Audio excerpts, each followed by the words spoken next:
welcome to another episode of Align with Laina. And today's episode is super exciting for me because I get to interview, and actually it's not so much an interview as it is a conversation with somebody who is near and dear to me. Not only has this amazing woman, Mary, been part of my journey as a friend, but she has also been on this journey as somebody that I was able to assist in earlier part of our relationship, and then watch her just blossom into this amazing energy healer, somebody who is helping others through their own journey.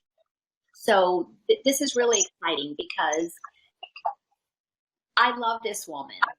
And I know her heart, and I know how absolutely committed she is to helping people reconnect with their true essence, awaken that soul within.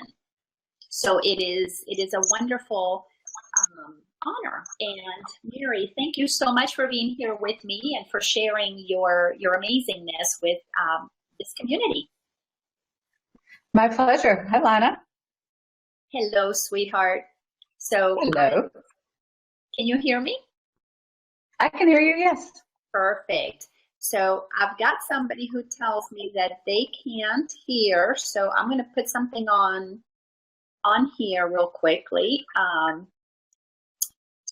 Let me just see. I want to make sure. Fortunately, you're driving the technology part of this, Laina. All right, so let's see if our friend can hear us. And if not, if anybody can hear us, if anybody who is listening, just confirm that you can hear us. I would appreciate that. Okay, so we got confirmation. Awesome. So we are ready to go. So I want to start this by asking you to share a little bit about your experience before you began to awaken, to consciously be aware that you were awakening. Give the audience just a glimpse to what was your life like? Who were you showing up as when you were completely unconscious, completely unaware of the magnificence of the divine essence of who you really are on a conscious level? Okay. No, that's a very large topic, actually. And it's amazing, as you were talking about, I realized how not very long ago that was, being completely unconscious. So I remember that my life was a struggle. I pretty much ended up doing almost everything on my own. I didn't feel like I had support. One of the main things that I remember is that I was the youngest of 6, and it was rather chaotic growing up in my home. There were, plenty of normal times, but there was also a lot of anger and angst and a lot of stuff going on. And on many levels, I have come to realize I didn't feel physically, emotionally, spiritually safe. Hardly at all ever. But that's been a more recent awareness. So I just know that I was constantly struggling and fearful. And I didn't really realize it at the time, but my life was hard. It was challenging. But the thing that I did the most, that I became aware of later on, is I spoke to myself so harshly. I said horrible things to myself. And so there were a couple of moments. There were 2 pivotal moments in my life. One, when I was in my first job out of college, and I'm talking completely unaware. But one day I was walking back from the copy room to my desk. I was, I think I was 20, and I had this really great job, actually. It was with a subsidiary of Equifax and market research and all of that. And I was literally just walking through the office, and I had this awareness of, it doesn't matter what people think, because I was so self-conscious. In fact, so much so that I actually used to even be a nervous wreck standing in a grocery store line for fear that somebody would say something and I would be wrong, or wouldn't contribute properly to the conversation or something. I mean, it was constant fear, basically. And so this awareness came out of nowhere at the time, nowhere. And, but it literally was such a visceral awareness and experience.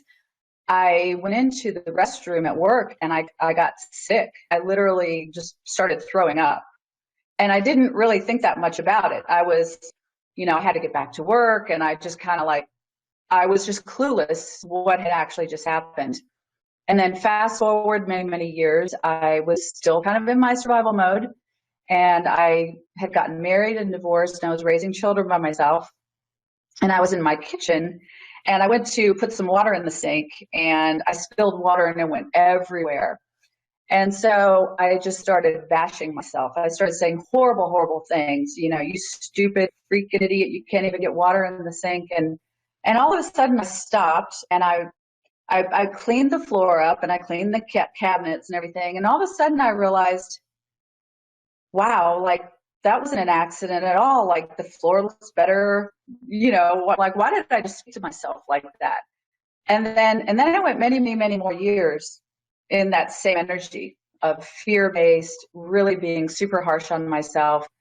And, so that's kind of the background. I don't know if that helps, but it just seems like yesterday I was really completely unaware of me being in my life. I was just kind of just a robot going through, clicked into fear, just programmed with fear. Yes, and isn't that really what this whole awakening is about? Is becoming aware that we have been operating inside of fear, that we have been operating like robots, plugged into the matrix, just doing what we're supposed to be doing, with that voice in the background, those voices telling us who we are, who we're not. And then we begin to see that. So how beautiful that you had those moments of awareness, that even though they were not the moments that allowed you to pop out of the matrix, they gave you completely, they gave you an awareness that wow, how unloving and how harsh I am with myself. Right. You got a glimpse of those voices. So with that awareness, and like you said, because I believe that we all do this, you have that moment of awareness, and then you go right back to sleep. You go right back into the robotic mode. So when did you begin to break out of the being a robot? When you began to see that you even had an option to no longer be a robot, to move out of that space? Well, fast forwarding, I got divorced, and I started kind of tampering with Wayne Dyer a little bit, reading his books, and I went to see him in person. And then I got into a relationship that lasted about 7 years, and I kind of, went back to sleep again. And it was an amazing relationship, truly amazing. And it ended very abruptly. And in hindsight, pretty horrendously, this person that I love dearly, within a month moved on in an entire different direction. I was obliterated out of their life. My family was upside down, and I was absolutely devastated. And at the time, I was actually still very practicing the religion that I was involved with, which was Catholic, which I was born and raised Catholic. And so I went to a Catholic retreat, and I had the coolest conversation with one of the priests there. And it was kind of a confession thing, which I hadn't done in years. And in 4th grade, I decided I didn't really buy into that. So that was, I guess, awakening moment.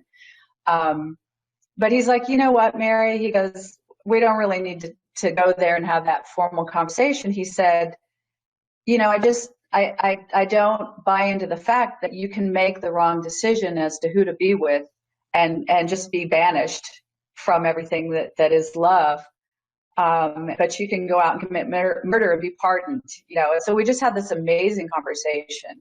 Wow. And I kind of, isn't that awesome?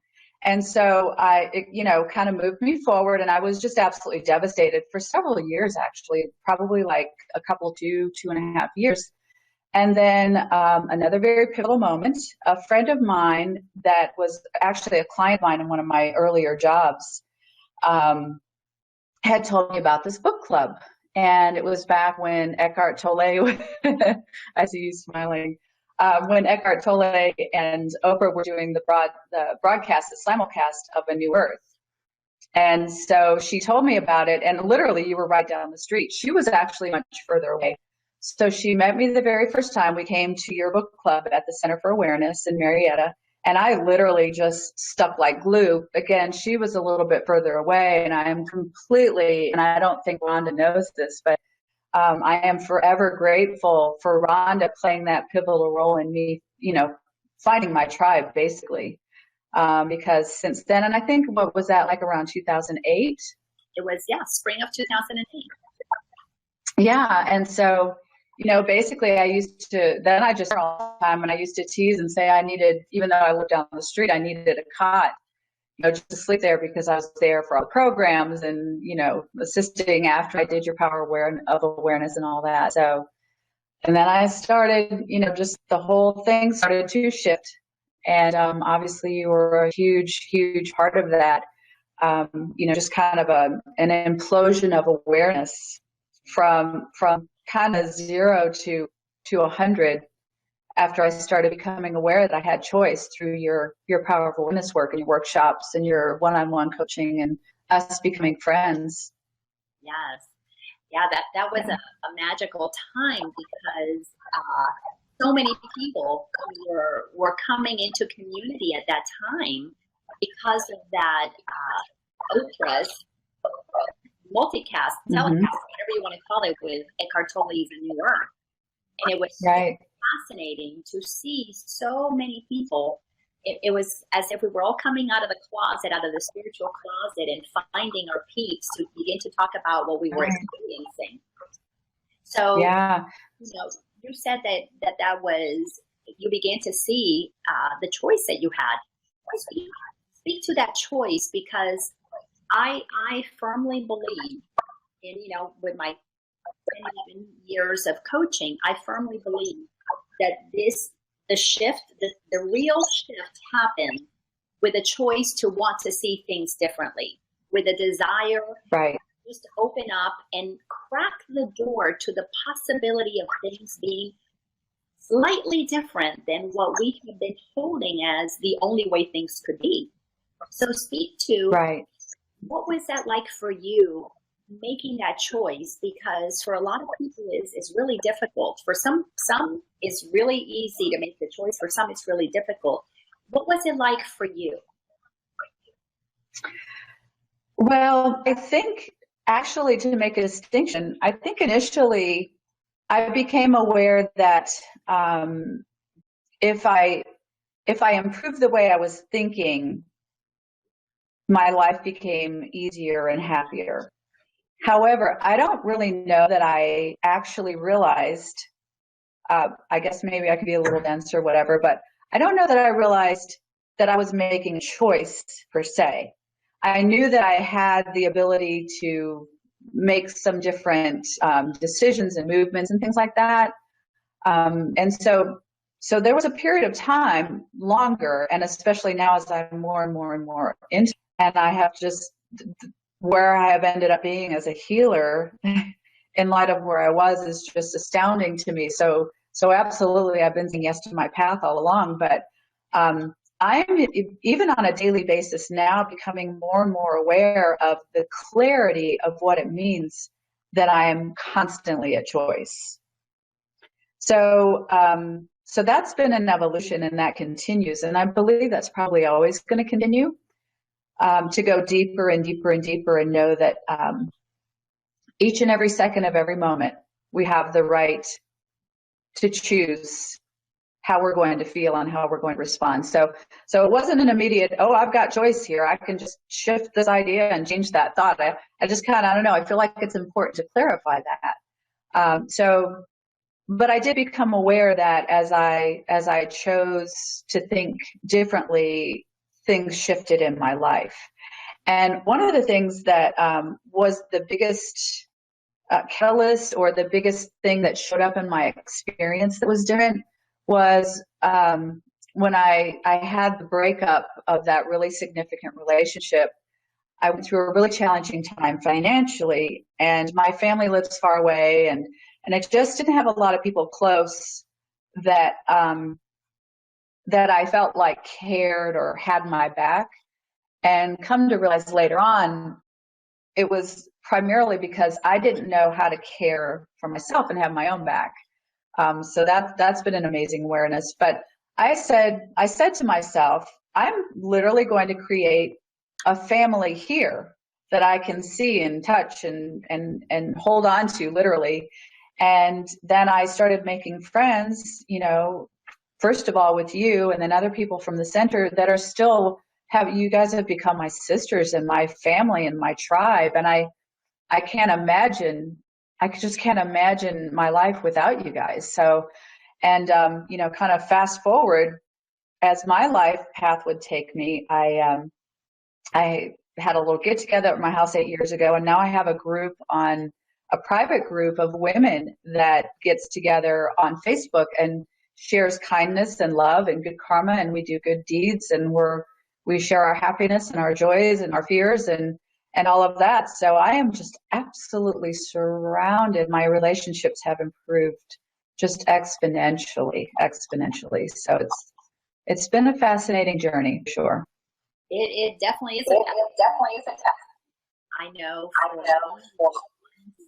Once that decision, I was into discovering the power within me, this Right. divine essence in me, the soul, the spirit, to awaken that part of me. Once that decision was made, there was no turning back. My tribe changed, my friendships, just all but one friend, it completely changed, because there is just part of the movement that happens is we become matched up vibrationally with like-minded people. So just as I surround myself with people who are unconscious and afraid and superficial, I then began to surround myself, it's just the way law of attraction works, with people who were either conscious or becoming conscious, or you know, just there was that desire to come into the deeper part of ourselves. So I totally get that. And yes, with that good karma community that you have built on Facebook, it's just amazing to watch. But I want to go back to that place of decision, because that is such an important thing. And I love, you know, as you know, I've been studying A Course in Miracles over the last couple of years. And I love that the Course in Miracles drills down that everything is a choice, that we do make a decision. And there are times I wasn't aware that I was making a decision, but that knowing that I can choose to shift out of fear, to pick a tribe, to form a Facebook group because something moves me. That decision to listen to that guidance, to that intuition, for me is so important that I acknowledge that, because that's my point of power. That's how I know I'm in the flow or I'm blocking it. So I'm glad to clarify what that means for you, because it's so important that we recognize how powerful we are, because now I want to get into the conversation with you. Yeah. With the things that you have now, I want you to share in your own words, what is it that you believe has happened to all of us as a collective soul? How is it that we have descended into these fears? How is it that we're waking up? Because as an amazing healer, and we'll touch on that more specifically later on, unless of course it just comes out now. But as a healer, you've had the ability to witness so many people's processes. So in a nutshell, what do you believe has happened to us that we have become so fearful and now are becoming so awake? Where to begin on that one? So the thing that I noticed the most when I started shifting my thoughts about myself primarily, I learned what I said to myself is what I heard growing up from the adults around me that weren't happy, that were fear-based. And so I realized that as I had the opportunity to choose how I thought, I started feeling better about myself. One of the things I was completely unaware of is how you talked about vibration, how the vibration felt in my body. And so to me, the nicer and kinder I was to myself, the better I felt in my body. And so when I was berating myself, I felt horrible, and it literally just didn't feel good. And me personally, I became exhausted of not feeling good. I mean, there was something within me, and I would love to talk about intuition because I am extremely grateful. I couldn't be any more grateful that my intuition is my guide. And I don't mean guide like I have this guide and I talk to. My intuition is my higher knowing, and I don't question it because my intuition was what basically allowed me to survive in my childhood environment. And for the most part, my intuition said, stay off the radar, which eventually became a problem because I stayed off the radar when I had needs. I didn't know to speak up, but that's another subject. So first of all, I kind of want to talk about a lot of people deny. They say, oh gosh, I don't know, I just made this up. And I talk to really powerful people that are very connected, that get information, and they'll sit here and they'll just go on and on and on and share in a session, for example, and they'll be like, well, I don't know if that's real. I think I just made that up. Well, here's the thing. Guess what? If you made it up, it's part of you. So, and I know you talk about this, it's equally as true. The opportunity for this thing that makes you feel happier and more centered and grounded, and more peaceful in your life is equally as true as the other thing that you're saying, that is, I'm not good enough, I don't measure up, I don't deserve this, all of that kind of thing. So intuition is different for everybody. So if we could all stop second guessing, we would make our journeys a little bit easier, a lot easier potentially, a lot faster. So just kind of, to me, the biggest issue is being kind to ourselves and following our own GPS, and not second guessing ourselves back into the fear mode. So I'm not sure. I think I may have just went tangential on you. I'm not sure if I answered your question, but intuition is huge, absolutely huge. And to me, it is the key. Intuition is the beginning of awareness. And I call awareness medicine. So when we have an awareness, prior to having an awareness, it's in our subconscious mind. And our subconscious mind is that which has been programmed, thoughts and belief systems that were just imposed upon us as we. Do I believe that? Do I not believe that? We just started running on autopilot. Yeah. And so all of those thoughts and fears and things are in our subconscious, and it just runs on autopilot. It runs from the same space as from the reptilian brains. Our heart pumps blood, our lymphatic system knows to work, our digestive system works. It doesn't have time to stop and ask questions. It just runs because it's keeping us alive. So when it's in the subconscious, when we're unaware, when we're asleep, basically, it's running on autopilot. It's doing its job. The subconscious happens to be 7 seconds faster than our conscious awareness. So there's a lot at play here. When we're unaware, it's managing us.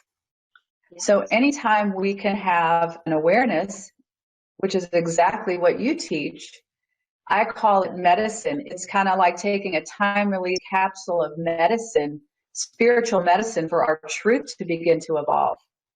So the more we become aware and pay attention to our intuition, which is right here, right in our heart, goes up through our throat into our intuition, our knowing, and our connection to source and our higher knowing. then we can really begin to stop and respond and manage what's going on and that. So Yeah. that's my connection to my higher source. Yeah. I guess to get back to your question now, my intuition followed through my heart, which is not fear-based, but love-based. When I really, really get quiet with that, it literally takes me in a vertical alignment where I'm of this world physically. I'm connected to my higher knowing, which is my source, universe, God, Allah. I'm actually open to all of it.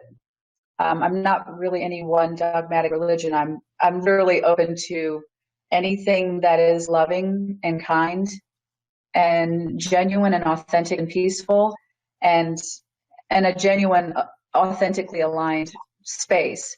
So, but being planted into the earth, connected to my higher knowing through my heart. So that is, I think I finally answered your question, or at least that's my answer to your question of what is my source, what guides me. And I believe that intuition and that source to be God. And I believe when I align with that and I don't question it, I'm not questioning God. So that's how I connect. Yes, and it's how I connect. How I believe everybody that inner knowing, that intuitive knowing, that clarity that is always there, always present. But like you were saying, when we begin to take on the beliefs from everybody else, other people's thoughts, and form that belief system, which is what forms our subconscious belief patterns, it acts as a block to hearing intuition, because now you've got the voice telling you, follow your passion, and then you've got that other voice saying, well, what will people think? Or what if I fail? What if I don't make enough money? So we do enter into that place of becoming so comfortable with hearing intuition and then doubting it with our fear-based thought system, right, to the that need to protect ourselves drowns out the very thing that would eventually save us, the very thing that would propel us forward into being the expression that allows us to be authentic, which is the only thing that saves us, being authentically ourselves. Because we're just listening to God, source, spirit, Allah, whatever we want to call it, and be moved by that. So now that we're talking about God and spirit and all those wonderful things, how have you reconciled the God that you grew up hearing about, the religious teachings from the Catholic Church, and I grew up Catholic as well? What has been your process through this journey to reconcile the God that you learned about that's programmed in your subconscious mind, and the God that you align with when you are listening to that intuition, basically listening to the guidance of God? You know, it's I take it back to when I was younger and my intuition telling me what. There was one pivotal moment that I didn't get to before, and I guess it wasn't meant to be until now. When I was in fourth grade, I went to parochial grade school 1 through 8. And so when I was in fourth grade, it was the shift between going to confession, between the little sliding thing where the priest couldn't see you, and, bless me, Father, for I sinned. It's been 21 days since I, been to confession or whatever. And so they changed it to face. And I'm just going all transparent here, but literally, so one at a time, they had it in the school, and they had it in the gym downstairs, and they literally had checkpoints. So your name was called, and you had to go out of your room to the end of the hall, and they checked your name, and you went down the stairs, they checked your name again, because you were, by God, going to go do this face-to-face thing. And I just had this knowing. I had this feeling and this intuition. I wasn't buying it. And so, and I've always kind of had that all along the way, and I've always followed that. I'm so grateful for that, because I work with so many people that don't follow their intuition. But here I am in fourth grade, And I got down to the very last checkpoint, which was right at the foot of the, right outside of the gym door. Then there was the stage and the stairs to go up the stage. So you're supposed to wait until one person left. Well, there was also a door that went down to the cafeteria and outside. And I'm like, I'm not doing this. And so I went down the stairs. I went through the cafeteria. There was nobody in there. I went outside. I went all the way around the back of the school, went back inside, went back to class, and never went to confession again. And so that's why it was really funny when I went to that Catholic retreat, and I was like, I got to tell him what I did. And he had no interest in talking about that. It was really funny. So it was, talk about a full circle moment. So I think the reconciliation of the dogma, there's so many beautiful things about the Catholic religion that I do love, that I still follow. So it's not that really that I needed to reconcile. It's more that I became, and I continue to become acutely aware based, whether it's the Catholic religion or exploring some other, person's religion that they have a belief in, because I want to know that part of me that has Jewish faith or Hindu faith or whatever, So basically, I reconcile all dogmatic views with where's the fear and where does that not align with me, and how can I align with that belief system to the extent that helps me be more in touch with my peace and my center and what I believe and what I came here to believe, not what somebody else told me to believe, but this is my path and my that, wow, we give our power away constantly. And it's all kind of programmed like that. So, but the more we do become aware, the more we can manage it. When it's in the subconscious, unaware mind, when we're asleep, it's managing us and it's running on autopilot, and it has to, because it thinks it's keeping us alive. And so I just spent a lot of time becoming super, super aware of what's going on. How do I feel? What is my truth? Literally by connecting with my heart center. Yes, because bodies never lie. That sensation. Are we tight and tense in fear, or at ease and at peace, in love, in peace? So it is. It's an important part of this journey to become aware of the body. With the work that we both do, we help people become resensitized with their own bodies, because so many of us lose touch with realizing that tight and tense, although it is a signal from our mind telling us protect yourself, if we don't pay attention and question, is this protection really valid? Do I need to protect myself in my office about what people think about me? I'm 45 years old. Am I in threat of dying here? Do I really need to shut down? And to be able to question that and bring that into our awareness so that we can begin to see, does this protection now turn into imprisonment? Is this something that keeps me from being my true self? Let's talk a little bit about that, because your work is in so many ways like mine. We really, as I said, are helping people become resensitized. Share, how do you, through energy healing, assist people in becoming more aware of their connection to their body? So, because we cannot hear our intuition if we're not listening, because it is an internal process. Speak to that through your practice and through your own personal experience. Okay. I would love to, actually. This is my favorite thing to talk about. It's my favorite place to be. So what I have learned and what I've become aware of through my studies and my training and everything is that, again, completely unconscious, no idea what was going on. And so holistically speaking, everybody has an energy field, and scientifically proven, and emanates out of us. If everything's running optimally well, it's ultimately shaped in an oval around us. So we can all imagine ourselves in the center of our own energy sphere. And within the sphere, there's various layers. Your hand and put it all the way out to the side. There's layers. The outermost layer is the soul body. And this is a very simplified version for now because we're on limited time. So the outermost layer is the soul body. Coming in is the mental body, the emotional body, and those are my layers. And then there's an etheric field that's about an inch away from the body that mirrors what's going on physically to the body.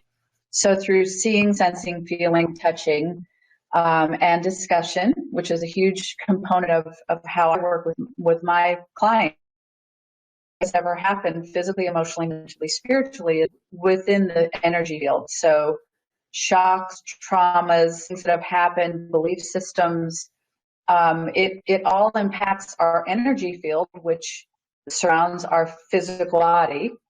And then our thoughts, of course, play into it, and source is up here and waiting for us to be curious about a higher truth. So basically, as we a lot of people, when they come here, we sit first. And I always tell people, we could do this differently. You could lie at a table and I could do an assessment and tell you, oh, well, I'm getting this, this, and this. But tell me what's going on. Tell me what's up. Because if we're talking about it, it's up for healing. And so, again, as I mentioned before, there's a lot at play. There's chemical, biological things going on in our bodies. Our nervous system has to be ready. Some of us are highly energetically sensitive. Some people are empathic. There's just a lot. And so people don't really just literally sit down to time to connect with themselves ever. So the first thing we do is we sit down and I, kind of describe the energetic field and what's going on.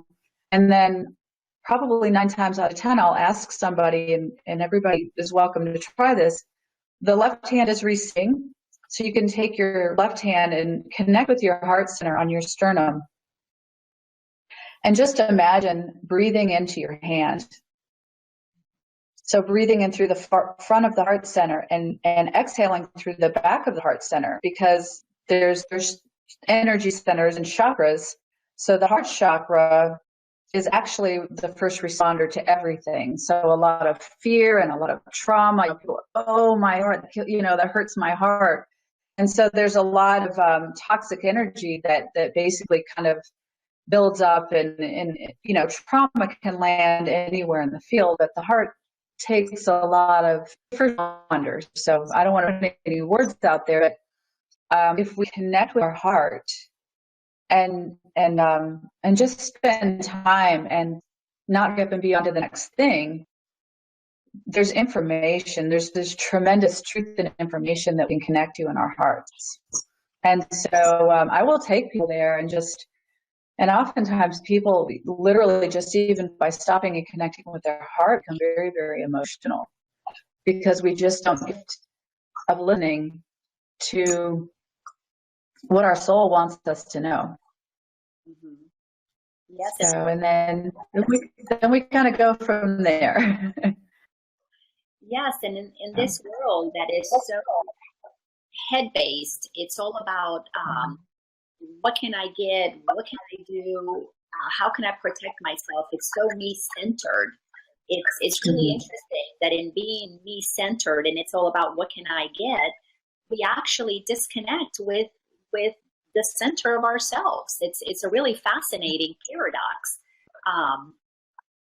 That we just lose that ability to go into that intuitive knowing. And as you said, just hear, what does our soul want to say? What is our spirit, our intuition? What does it want to tell us? But what you do helps people reconnect. It allows them that space to begin to get to know themselves. Share a little bit about, obviously in a very general way, but what is that process like now that you've gone through your own and now you witness so many? What is that process like that the average person is going through as they're beginning to open up, kind of like that lotus flower is beginning to blossom? What does that look like when they're working with you? they come in all shrunk and shriveled up and not in touch, and how does that process begin to unfold? Okay. So one of the things I forgot to mention when we do the heart, it's not even an exercise. It's something I would love to become a part of who they are. Is just to stop and connect, breathe in, and consciously connect with the heart. But one of the reasons we do that is so that we can drop from the mental intellect alone, which a majority of us are very heady and we spend a lot of time there, is to drop in down to the heart intellect. And we all have an intuition, a good intellect, and there's actually several intellects. But to combine the mind, the body, and the spirit, when we have all three of those intellects connecting and communicating and sharing information, kind of like an infinity from the, being grounded into the earth to spirit through the heart. If you get all of those energy centers to communicate your information, then we have happier, more peaceful, connected decisions and, things that we choose to do, that kind of thing. But we get so conditioned, we don't the opportunity, the right to get familiar with ourselves. I tell people all the time, we really don't know ourselves at all. We really don't. We're just on autopilot, and that autopilot thinks it's keeping us alive. And so when we actually just stop and connect and talk about things that are really, really important to us, spend some time with that and honor ourselves. The more we do that, the more we're in the flow and the more our lives begin to work. I can assure you, the more I say yes to my purpose and what I'm doing, and on a daily basis, I'm constantly wanting to become more and more aware of a deeper truth, a deeper purpose why I came here. And so I've had numerous text messages.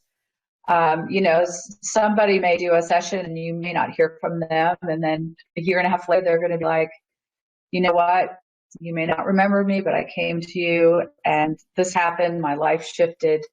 It basically gives people permission to, first of all, people don't know that we decide we will make a change. Okay, that's great.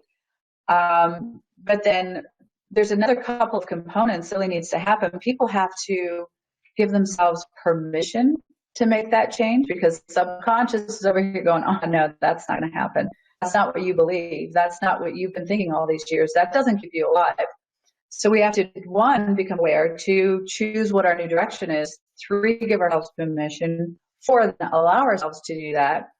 Then we have to go about the business of creating the new muscle or new neural pathways.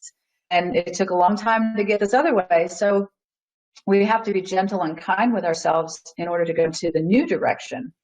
So here's one surefire way to know that if we want to make a change in our lives. I actually work with people and I encourage them to do a package of 3 sessions, because when we start to go in a new direction, and we say, oh, I'm really going to do this. I'm going to stand up for myself. I'm going to speak my voice.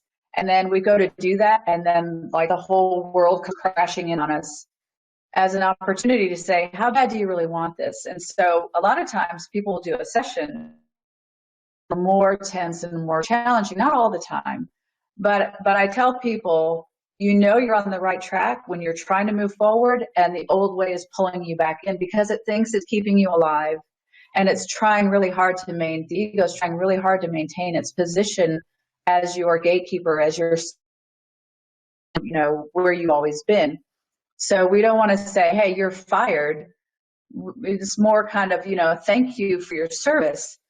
But right now I'm just going to take a break. I'm going to go from my mental space and drop down into my heart, because the mind and the intellect can never viscerally process emotions.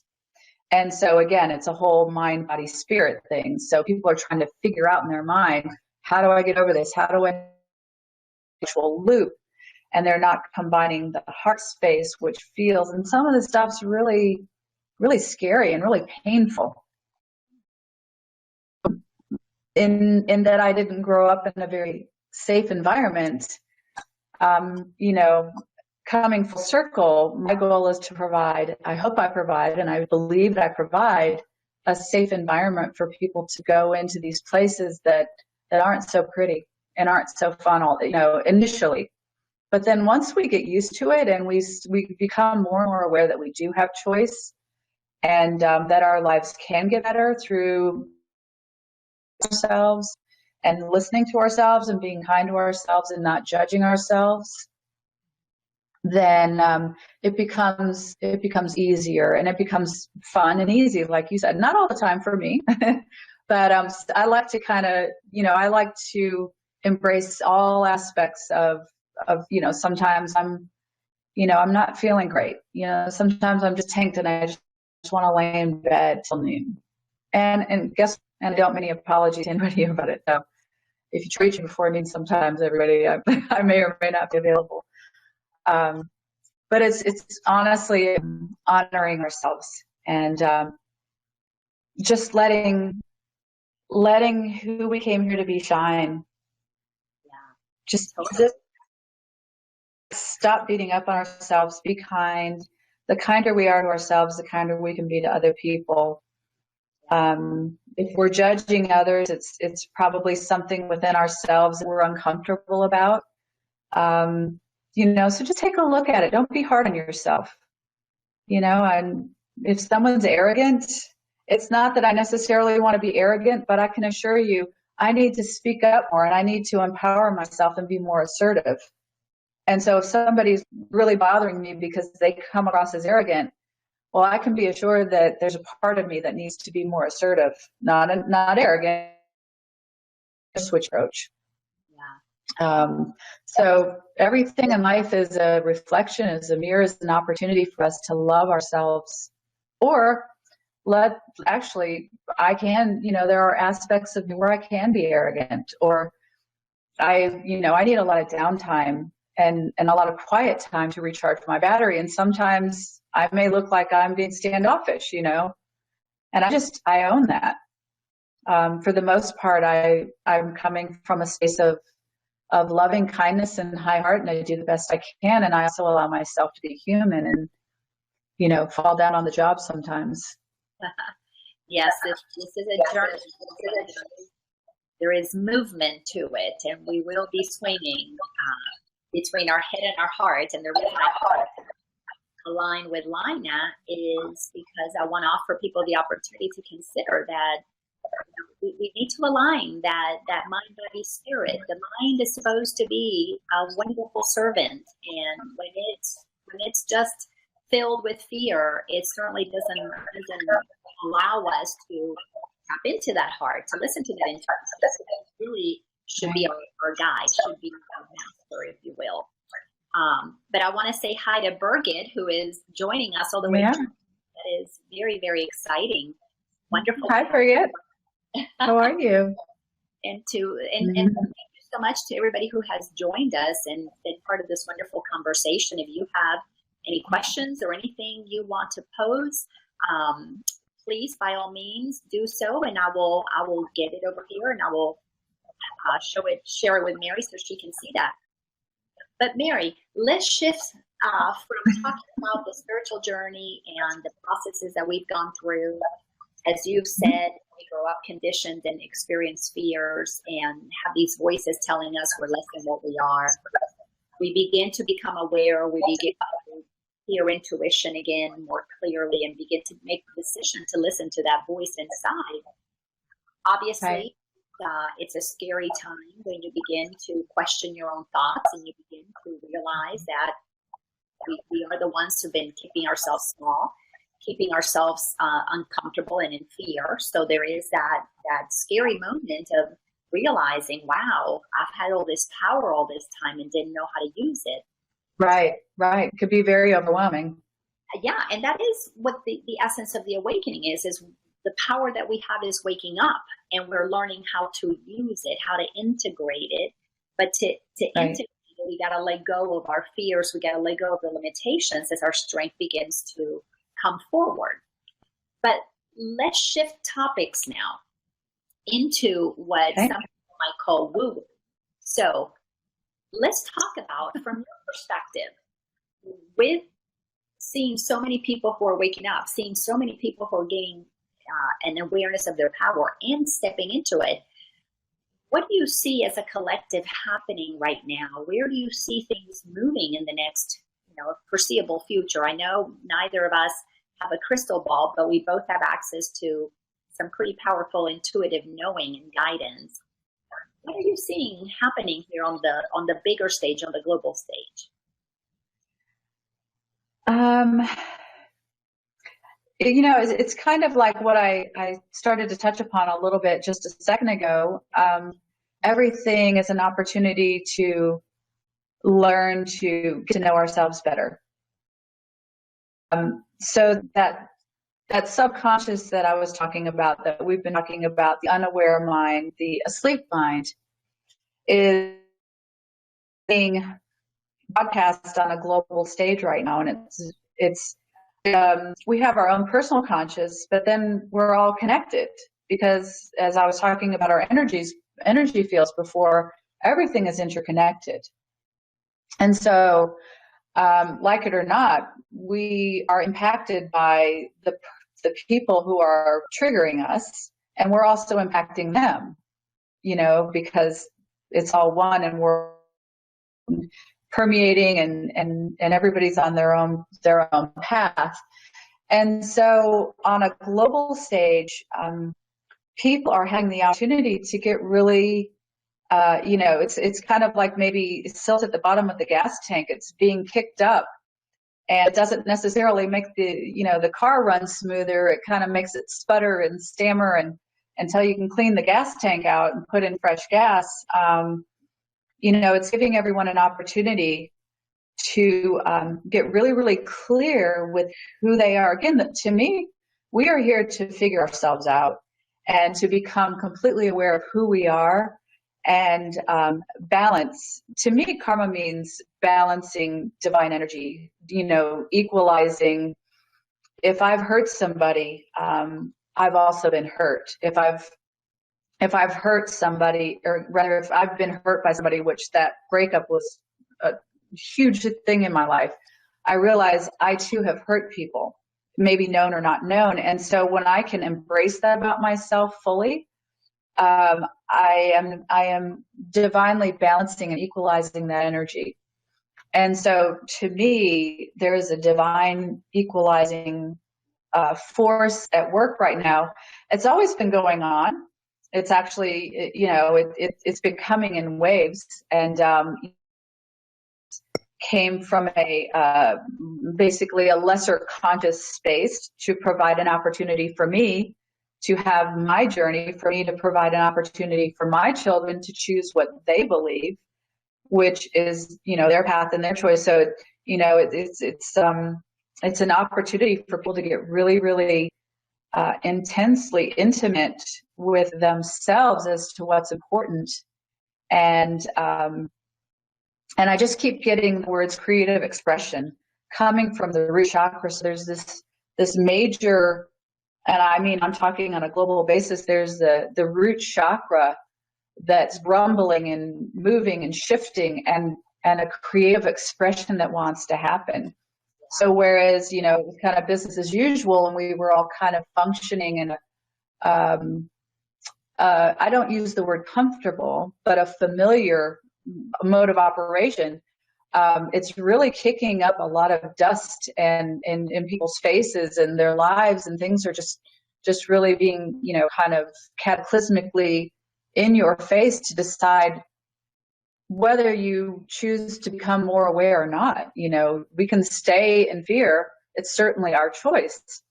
It's familiar for everybody, because that's part of the human experience. But it's really literally pushing us into choice to decide, what do I think? What do I feel? What are my loyalties? Where do I want to spend my time? And me personally, I don't want to spend my time in a lot of fear. I do stay up on the news more than I ever have. I'm actually surprised about that, because I'm rather energetically sensitive, but I'm looking at it from a very different perspective now. as I continue to work on my own stuff. That's not to say I don't still need to kind of come back and be in nature as much as possible and recharge and have quiet, around me. I very seldom put the TV on or really even music or anything, but it's a global shift in, again, creative expression. Creative expression is really trying to push up, and it's giving everybody an opportunity to really dig in and see, why did I come here? You can choose to continue to be kind of in a automatic pilot mode. That's fine and beautiful, because that will actually represent for somebody else, I don't want to be like that. So they're actually playing the role as well, to the person who wants to shift and wake up and become more familiar with things and spread more love and kindness and compassion and that kind of thing. So that's kind of my view on it, without getting too political or anything. It's all in perfect and in order, and I know that may sound woo-woo, but I really do believe that. I can assure you that when I was going through that breakup, I had no concept of the gift that would come from that. So I literally came from a business environment. I always really, really loved and enjoyed business. I had a lot of, had my own software company and consulting company. And I mean, I loved business. It's just, it's just what I love doing. I was able to organize and put things in perspective. And it's really cool because I do that on an energetic basis. I take those same gifts and skills and do that energetically. But again, I can assure you that breakup at that time, I had no concept where that would lead me. And if it didn't happen, who knows, I might still be potentially in that relationship, living in fear, passive aggression, not speaking my voice, just not empowering myself on so many levels, not as a judgment, but that could still be the case. The fact that I was catapulted to that first retreat and then to you, and since then, I did the 2-year program at White Winds and immediately went into my own practice the first year. It literally catapulted me, so that devastating period of time in my life took me to my purpose. And I'm even becoming more aware of how I'm still not totally creatively expressing myself. And so I'm excited about going through with that and seeing what that holds, because I know there's all kinds of stuff out there I'm not even aware of yet. So that's pretty much been my journey from a total to currently having a full practice as an energy healer and not knowing what's coming next as well. Mary, repeat that, because I didn't catch that. You said from here to there. Repeat that piece. Oh, so it's just fascinating to have this conversation all in one, this one period of time, this discussion, from being completely unaware and unconscious to having those moments of, little peaks of awarenesses and that to having a full-on practice as an energy healer, and then still being anticipated excitement for what else is coming. I don't know yet, and that's perfectly okay.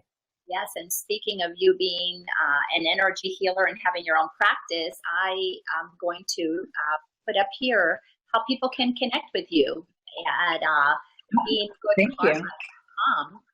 And obviously they can send you a friend request through Facebook. Yes. Another way, because if you're going to be watching this video, you're going to be on Facebook, so you might as well go ahead and send a connection. One of the amazing things about having a journey of coaching that I can look back on, like I said earlier, 10, 12 years, I can't remember how many, and being able to see the progression of my own personal life, but that of so many other people, including me. And one of the things that is beautiful and amazing is that as we clear up our misunderstandings of who we are, our misperception of who we truly are because we agree with what our parents, our teachers, the preachers, the government thought we were or wanted us to become. As we begin to question those old ideas that we had of ourselves and begin to become self-aware of who we truly are innately, who we were born already as, and we go through that journey of looking at those two aspects of ourselves. As you know, I call that subconscious programming, our ego mind, our ego self. And we look at those two things and we begin to see how we get to choose between our ego and our intuition. We get to choose between fear and love. We get to choose between unconscious and conscious decisions, experiences, responses to what's happening. I watch every single person who moves through this journey and begins to become more intuitively connected. I watch their life become so magnificent. Not that it was absolutely, but people begin to find an ease and a flow in their lives. Many, I would probably say just about the majority of the people that I get to work with realize that they have a purpose. They want to help others, even if it's in their existing professions that they were in before, or to become a healer or an artist. Something moves them that moves us into a state of wanting to share with the world something that we're discovering, something that we have inside that is a treasure, a gift, even if it's just more compassion, more kindness, maybe artistic ability, healing, coaching, a book, a song, a poem. It's just really fascinating. So I want to thank you and honor you for all you've done to allow that authentic, beautiful, magnificent Mary that you've always been to just come out and be front and center. Because it is a courageous journey to look at our beliefs, look at how we keep ourselves small. So I honor that about you, and I am so grateful. Not only have I referred clients to you who get to benefit from your talent as a healer, but I also have experienced the gifts of your healing touch, the gifts of your amazing connectedness and intuitive knowingness of what was going on in me, in my energy field. So I'm so grateful for that. And I hope people who are considering doing energy healing, participating in incredible, deep healing work, contact Mary. And again, you can find her in beinggoodkarma.com. Go to her contact me page and send her a note and schedule a session. And like she said, at least 3 sessions so that you can give yourself the gift of experiencing what it's like to shift and to connect and to go deeper at least 3 times, because the first time may just overwhelm you with how much you discover about yourself. So it might take those extra couple of sessions, and like many of her clients, you may be going for a lot longer than 3 sessions. But anyways, what do you want to share to complete this Align with Laina? Wow. Well, thank you. First of all, my gosh, thank you for the opportunity, and thank you for your beautiful, kind words just now.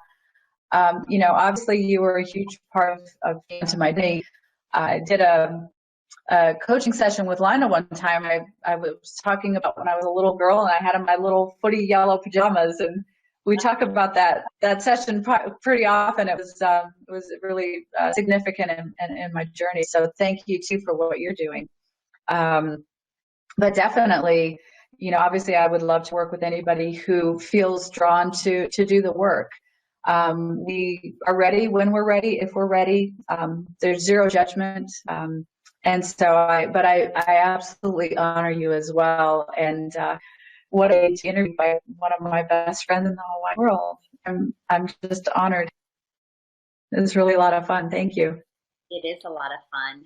Absolutely a lot of fun. Especially so many of my clients end up being good friends, as I know yours are, because you get to know each other in such an intimate, vulnerable, really deeply connected way. How can you not fall in authentic? Yeah, absolutely. Yeah, you get to know the real authentic it's just delicious. It's Yeah. it's so sweet. Yeah. Yeah. So So beautiful. But I'm very grateful for the opportunity and thank you. I'm not sure who's out there. I'm just looking live the whole time. I'm not really sure what's been happening interaction wise. And so thank everybody too for tuning in and absolutely. listening to the conversation. And people who are going to tune in later on, and we'll be meeting them in that now moment. So that will be Yeah. wonderful. I just want to let folks know that for the next 2 Align with Laina events, I have Bill Lassiter scheduled on September the 4th. That is actually going to be on Labor Day. So that's going to be a lot of fun to have a conversation with my friend Bill, who is just absolutely divine and delightful. Then the week after that, on September the 11th, I'm going to have the great pleasure of having a conversation with Kim Brooks. That is one magnificent being who has undergone an incredible journey through addiction and then to help others move into their own recovery. So do tune in for the next Align with Linus every Monday at 12 o'clock Eastern Standard Time. And I thank you for giving yourself the gift of just stretching your awareness of what else is possible, becoming open to how do other people move through this journey, and letting yourself receive some of the wisdom that we've gleaned. And as you share your comments with us, even if you share them after the fact, we would love to glean wisdom from you. So thank you for participating in this. And as I believe, and I know Mary will agree with me, we are all such magnificent beings. We are one. We truly are connected. We are one.